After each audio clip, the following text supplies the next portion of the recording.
dans l'organisation d'ateliers, c'est majoritairement des écoles privées, pour plusieurs raisons. Déjà parce que les écoles privées ont bien compris que c'était un moyen de se démarquer, en fait.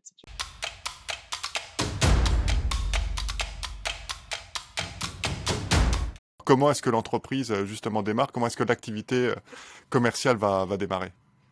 Alors, en fait, nous, tout de suite après, c'était en septembre 2018, on s'est installé au Cargo, qui est l'incubateur Paris Inco spécialisé dans les industries créatives et culturelles. On a monté l'équipe, on a obtenu de la subvention PIA, et puis il y a Adrien qui nous a rejoint, et là, on a commencé vraiment à se concentrer sur comment vendre ce produit, identifier, tester des segments.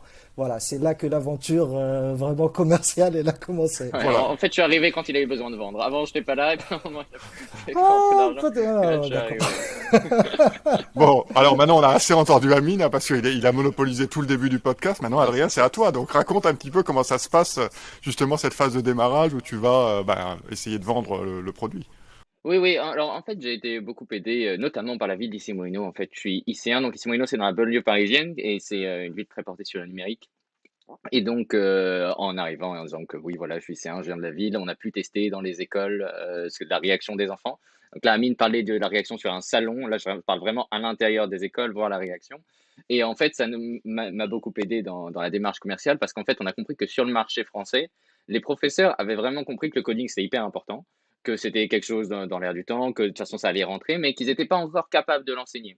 Et ce que ça nous a permis de comprendre, c'est qu'en fait, si on commençait à cibler les écoles, il allait nous falloir nous-mêmes intervenir dans les écoles. Et c'est quelque chose qui, au début d'ailleurs, je reconnais volontiers que je pensais le contraire. Je pensais que j'allais pouvoir laisser la plateforme, voilà, c'est le petit robot pirate, vous pouvez l'enseigner vous-même.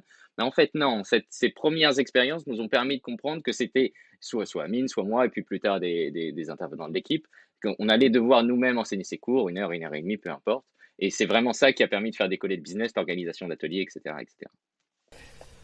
Ouais, donc il a Tout à fallu fait. trouver les premiers clients. En plus, là, on parle du secteur public, donc ça doit pas être quelque chose de Alors, facile. c'est une excellente question. J'attendais que je me la pose. Et en fait, une grande partie de notre business est dans le secteur privé. En tout cas, dans l'organisation d'ateliers. Dans l'organisation d'ateliers, c'est majoritairement des écoles privées pour plusieurs raisons. Déjà parce que les écoles privées ont bien compris que c'était un moyen de se démarquer, en fait, si tu veux. Elles ont bien compris que c'était un moyen de justifier le prix. Voilà, peu importe le prix qu'elles paient, mais parfois des milliers d'euros, évidemment. Et ben voilà, nous, qu'est-ce qui nous fait qu'on se différencie? Ben, pendant des ateliers périscolaires, votre fils, il peut faire du coding. Dans les ateliers publics, dans les écoles publiques, pardon, c'est pas toujours le cas, voire rarement le cas. Alors en fait, juste pour compléter, c'est qu'au début, on voulait être juste éditeur. On voulait vendre du logiciel. Voilà. Et Exactement. là, on s'est heurté à la réalité du marché français, qui est que, en fait, bon, déjà, il y a les difficultés d'accès au budget pour les écoles, et en plus, il y a beaucoup d'enseignants et d'enseignantes qui sont pas encore à l'aise avec ça.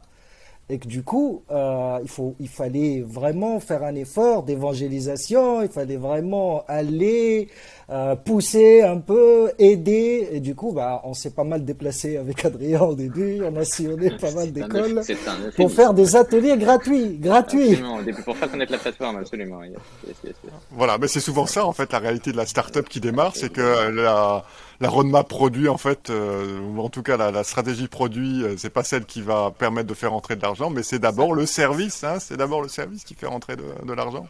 Tout à fait.